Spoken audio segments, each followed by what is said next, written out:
तो student start करते हैं नेक्स्ट टॉपिक है इलेक्ट्रिक फील्ड। देखिए इलेक्ट्रिक फील्ड में क्या बोल रहे हैं, द रीजन और space around a charge body which its influence can be felt by other small charge is known as electric field. तो ये कैसे वर्क करता है देख लेते हैं।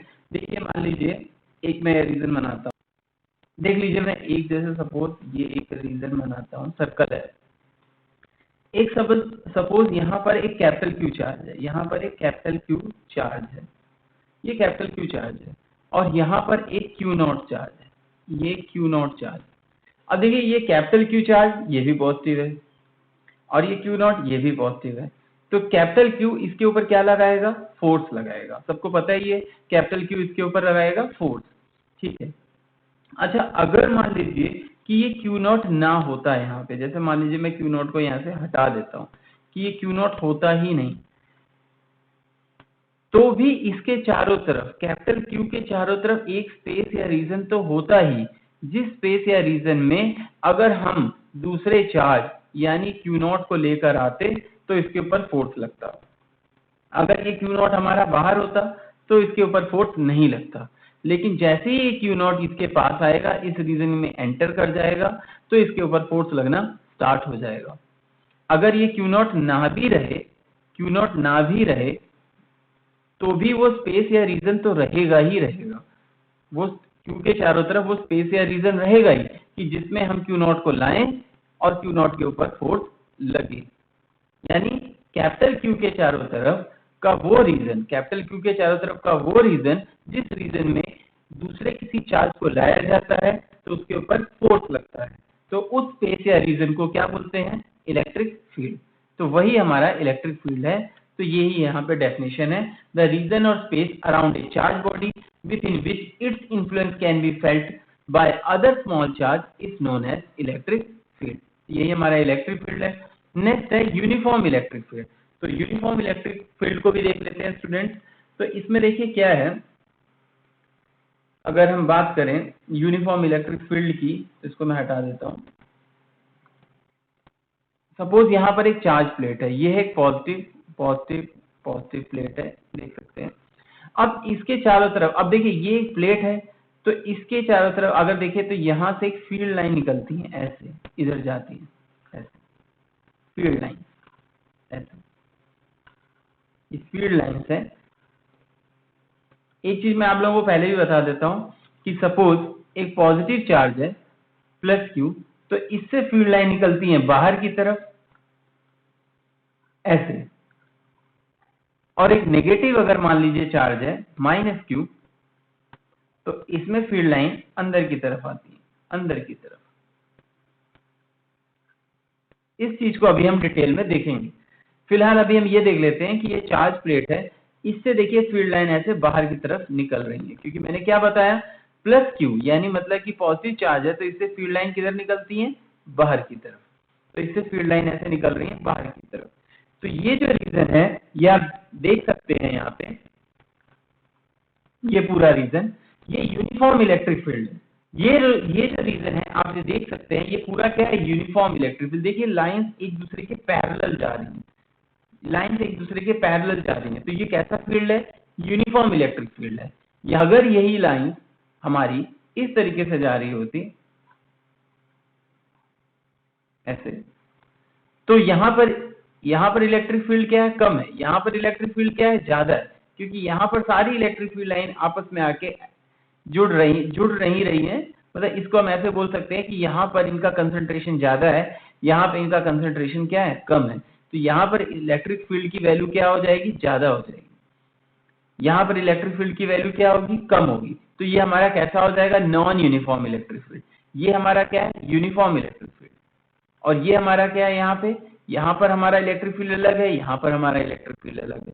क्यों, क्योंकि यहाँ पर एक पर्टिकुलर स्पेस या रीजन में इलेक्ट्रिक फील्ड ज्यादा है, और यहाँ पर एक पर्टिकुलर स्पेस या रीजन में, उसी पर्टिकुलर स्पेस रीजन में इलेक्ट्रिक फील्ड की काउंटिंग कम है। यहाँ पे देखिए 1 2 3 4 हो गई, यहाँ पे इसी रीजन में 1 2 है, तो यहाँ पे इलेक्ट्रिक फील्ड की वैल्यू कम है, यहाँ पे इलेक्ट्रिक फील्ड की वैल्यू ज्यादा है। तो ये हमारा क्या हो जाएगा, नॉन यूनिफॉर्म, और ये हमारा क्या हो जाएगा, यूनिफॉर्म इलेक्ट्रिक फील्ड। तो स्टूडेंट्स यही देखिए यहाँ पे लिखा हुआ है uniform electric field. Electric field which has same strength and direction at every point in a region is known as uniform electric field. फिर इसके बाद नॉन यूनिफॉर्म इलेक्ट्रिक फील्ड, मैंने अभी बताया कि इलेक्ट्रिक फील्ड जहां पे वेरी कर रहा है तो इसका मतलब वो क्या है, नॉन यूनिफॉर्म, डिफरेंट स्ट्रेंथ है, डिफरेंट स्ट्रेंथ, तो वो हमारा क्या है, नॉन यूनिफॉर्म इलेक्ट्रिक फील्ड। अच्छा, देन इसमें है source charge and test charge. अभी जैसे हमने एग्जांपल देखा था यहाँ पे कि ये मैंने एक सर्कल बनाया था, यहाँ पर हमारा कैपिटल क्यू चार्ज था, ठीक है, ये कैपिटल क्यू चार्ज था।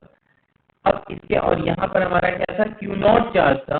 तो ये जो कैपिटल क्यू जो हमारा फील्ड जनरेट कर रहा है, जो हमारा फील्ड जनरेट कर रहा है, इस कैपिटल क्यू को क्या बोलेंगे, सोर्स चार्ज। ये हमारा क्या है, सोर्स चार्ज। और ये जो क्यू नॉट है, जो फील्ड यानी फोर्स फील कर रहा है, उसको क्या बोलेंगे, टेस्ट चार्ज। तो ये हमारा टेस्ट चार्ज। नेक्स्ट देखिए स्टूडेंट, यहाँ पर है next topic, electric field intensity. तो देख लेते हैं ये इलेक्ट्रिक फील्ड इंटेंसिटी क्या है। अब देखिए इसको भी हम एक एग्जांपल से देख लेते हैं।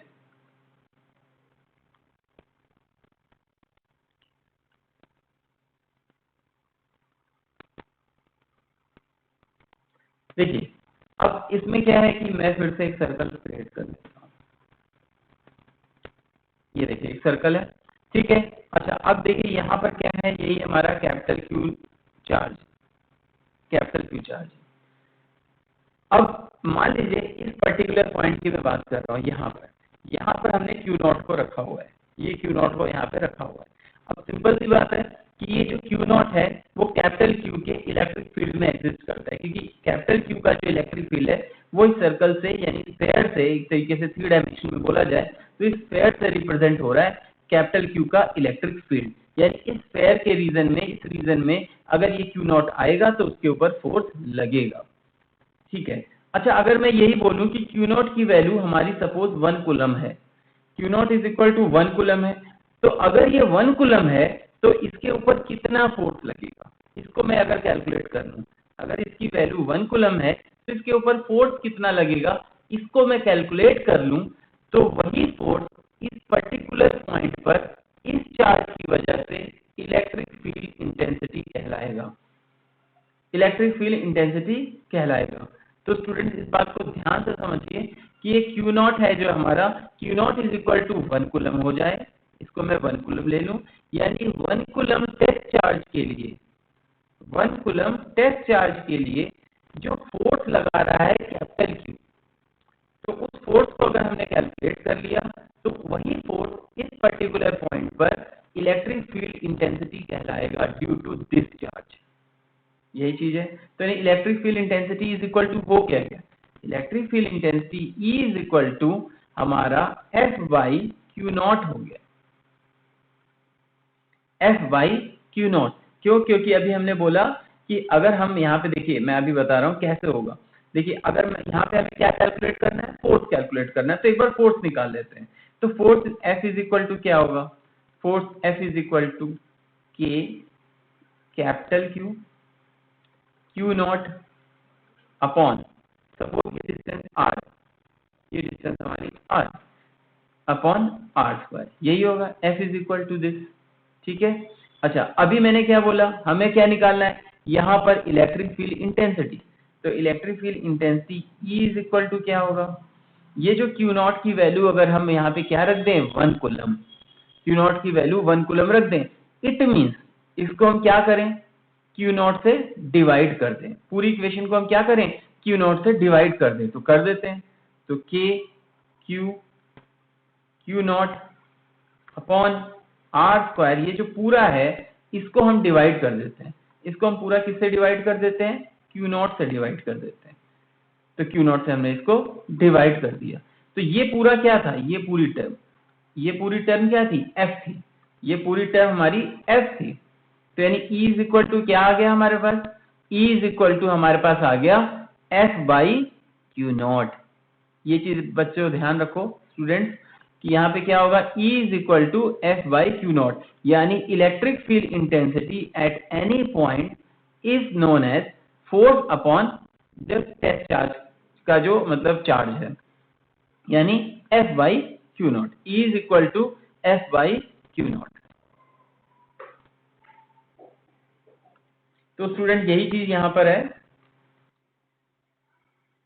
इस चीज को हम एक तरीके से और देखते हैं। देखिए यहाँ पे सिंपल, देखिए यहाँ पर क्या है कि ये मान लीजिए कैपिटल क्यू चार्ज है, ये हमारे पास कैपिटल क्यू चार्ज है, ठीक है, और ये ऑरिजिन पे रखा हुआ है, और यहाँ पर है हमारे पास क्यू नॉट।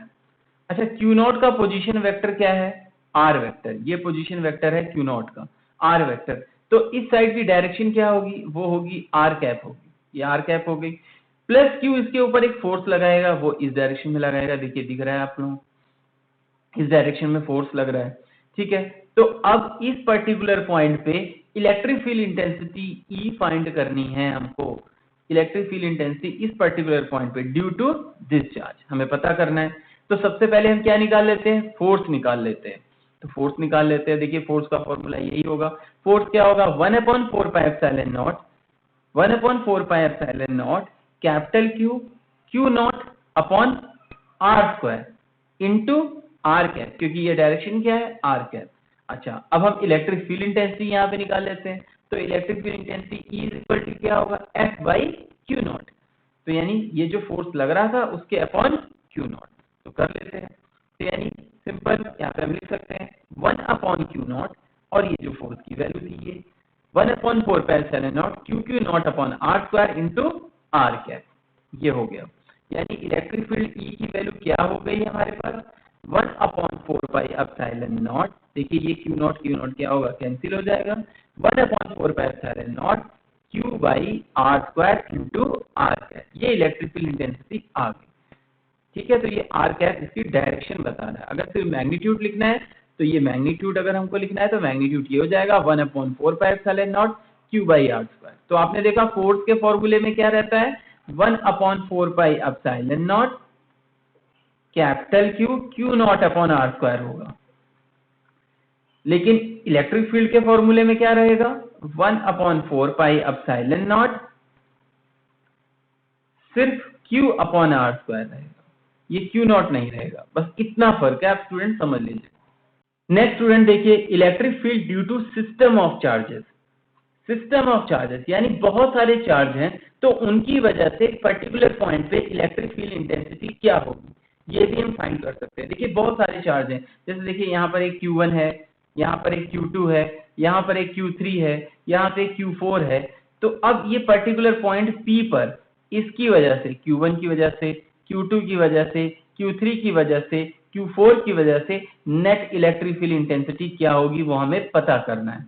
तो देखिए मान लीजिए सपोज ये ऑरिजिन है, तो अब देखिए क्या होगा, Q1 का पोजीशन वेक्टर बनाएंगे, तो ये हमारा क्या हो जाएगा? R1P। मान लीजिए पॉइंट P है तो P तो है ही है, तो यहाँ से पोजीशन वेक्टर क्या बन जाएगा, या मान लीजिए डिस्टेंस भी लिखना चाहें तो ये R1P हो जाएगा, यहाँ से डिस्टेंस R2P हो जाएगा, यहाँ R3P या R4P, इस तरीके से हम डिस्टेंस लिख सकते हैं। चाहे तो हम पोजीशन वेक्टर भी डिनोट कर सकते हैं।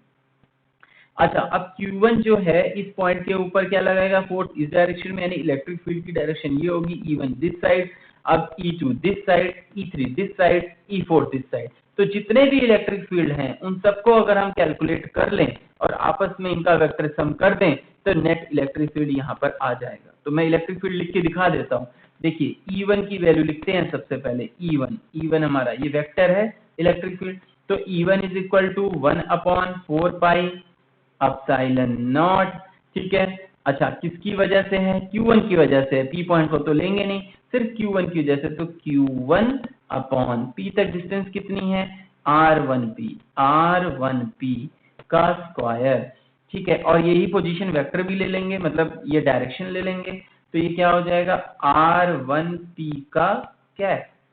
अच्छा, अब हम E2 की वैल्यू लिख लेते हैं, तो E2 इज इक्वल टू क्या होगा? E2 लिख लेते हैं, तो ये क्या होगा? 1/4πε0, ठीक है, Q2 की वजह से, देन Q2 अपॉन R2P का स्क्वायर, R2P का कैप, ये बन जाएगा। तो बस अब क्या करना है, इन सब का ये जो E1 E2 ये सब आएगा, E3 आएगा, इन सब का वेक्टर सम कर लेना है। तो वेक्टर सम कर लेते हैं। तो देखिए यहाँ पे E1 E2 ऐसे वैल्यू लिखी हुई है और इन सब का हम वेक्टर सम कर लेते हैं। अगर मान लीजिए n चार्जेस हैं तो सबका हम वेक्टर सम कर सकते हैं। कैसे? E1 की वैल्यू क्या आती है 1/4πε0 Q1/r1p का स्क्वायर r1p का कैप।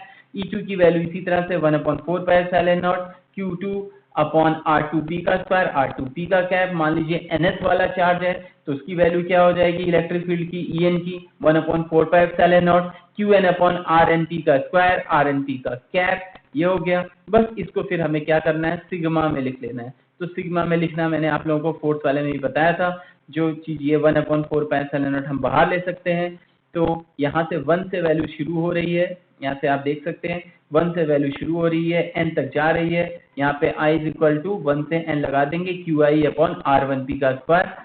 ठीक है, ये आप लोग कर सकते हैं। इलेक्ट्रिक फील्ड की वैल्यू ये आ जाएगी। नेक्स्ट है स्टूडेंट इलेक्ट्रिक फील्ड लाइंस। तो student electric field lines concept को भी देख लेते हैं। इलेक्ट्रिक फील्ड लाइंस क्या है? तो इलेक्ट्रिक फील्ड लाइंस में देखिए मैंने आपको पहले भी इसमें बताया, तो इसको हम देख लेते हैं। देखिए यहाँ पे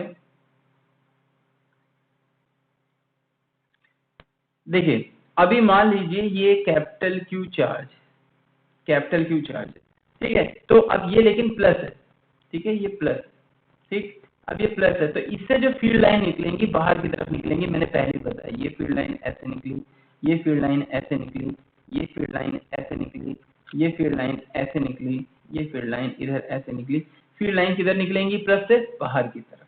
लेकिन अभी देखिए यहाँ पर यहाँ तक निकली तो यहाँ पर फील्ड इंटेंसिटी क्या है? ज्यादा है। लेकिन जैसे जैसे हम दूर जाएंगे फील्ड इंटेंसिटी क्या होगी? कम होती चली जाएगी। तो इसका मतलब और आगे हम बनाएंगे तो ये छोटा वेक्टर बनेगा। देखिए यहाँ पे बड़ा वेक्टर, क्योंकि यहाँ फील्ड इंटेंसिटी ज्यादा है। जैसे जैसे डिस्टेंस बढ़ती जाएगी ये वेक्टर और छोटा होता जाएगा और छोटा होता जाएगा और लास्ट में कोलैप्स कर जाएगा। तो इसी तरह से हमें बनाना है। और वेक्टर छोटा हो गया और वेक्टर छोटा हो गया और ये कोलैप्स कर गया। तो ऐसे आप हर तरफ बना लीजिए ऐसे करके। और वेक्टर छोटा हो गया और कोलैप्स हो गया। यहाँ पे भी आप बना लीजिए और वेक्टर छोटा होता जाएगा और ये कोलैप्स हो जाएगा। इसी तरह से यहाँ भी आप बना लीजिए तो ये वेक्टर छोटा होता जाएगा और छोटा होकर ऐसे कोलैप्स हो जाएगा। इस तरीके से आप बना सकते हैं। तो ये हमारा प्लस क्यू की वजह से। तो यहाँ पे आप देख सकते हैं प्लस क्यू की वजह से ये देखिए लाइंस बनी हुई हैं। अच्छा, अगर हमें बताना है माइनस क्यू की वजह से तो हम माइनस क्यू की वजह से भी बना सकते हैं। तो माइनस क्यू की वजह से कैसे बनेगा उसको देख लेते हैं। तो देखिए ये मान लीजिए एक माइनस क्यू है, सपोज माइनस क्यू है तो ये है। अब इससे फील्ड लाइन किधर आएंगी? अंदर। ये फील्ड लाइन अंदर आ रही है, ऐसे ऐसे बनाएंगे स्टूडेंट। तो ये अंदर की तरफ, अंदर की तरफ। अच्छा, ये वेक्टर क्या रहेगा? बड़ा रहेगा। इधर वाला वेक्टर क्या रहेगा? बड़ा रहेगा। फिर उसके बाद ऊपर वाला जो वेक्टर होगा थोड़ा सा छोटा होगा, ये थोड़ा छोटा होगा। इसके पीछे वाला जो ये वेक्टर बनेगा वो थोड़ा छोटा होगा। अब इसके और ऊपर वाला जो वेक्टर बनेगा वो और छोटा होगा, क्योंकि इलेक्ट्रिक फील्ड इंटेंसिटी कम होती जा रही है। तो ये वेक्टर और स्मॉल होता चला जाएगा, ये वेक्टर और स्मॉल होता चला जाएगा। ऐसे नीचे की तरफ भी बनाना है हमको, मतलब हर डायरेक्शन में हम इसको दिखा देंगे। लेकिन यही है, ये वेक्टर और छोटा होता चला जाएगा। तो ये माइनस क्यू की वजह से। एग्जाम में ऐसे भी बोल सकते हैं कि अगर ये जो क्यू है लेस देन 0 है तो इसका मतलब क्या है? माइनस है। अगर हमने बोला क्यू इज ग्रेटर देन 0 है तो इसका मतलब क्या है? ये पॉजिटिव है, यानी ये माइनस क्यू हो जाएगा। ये माइनस क्यू का केस है और ये हमारा प्लस क्यू का केस है। तो ये आप बना सकते हैं, ठीक है। तो नेक्स्ट अब एक और चीज देख लेते हैं इसके अंदर। अब electric field line due to dipole अगर हो तो डायपोल की वजह से क्या होगा? तो देखिए डायपोल में क्या होगा? Electric field due to dipole, समझ लीजिए डायपोल होता क्या है? इलेक्ट्रिक डायपोल, इसमें क्या होता है? एक हमारे पास माइनस क्यू चार्ज होता है, एक हमारे पास है माइनस क्यू चार्ज, एक होता है plus Q charge. Same magnitude के चार्ज हैं बट क्या है? अपोजिट है। एक माइनस है और एक प्लस है, ठीक है। ये इसको बोलते हैं इलेक्ट्रिक डायपोल। ये हमारा इलेक्ट्रिक डायपोल है, ठीक है। तो अब इसकी वजह से इलेक्ट्रिक फील्ड बनानी है तो सिंपल देखिए, प्लस से फील्ड लाइन निकलेंगी माइनस में जाएंगी ऐसे, प्लस से फील्ड लाइन निकलेंगी ऐसे माइनस में जाएंगी ऐसे, ठीक है, ऐसे ही।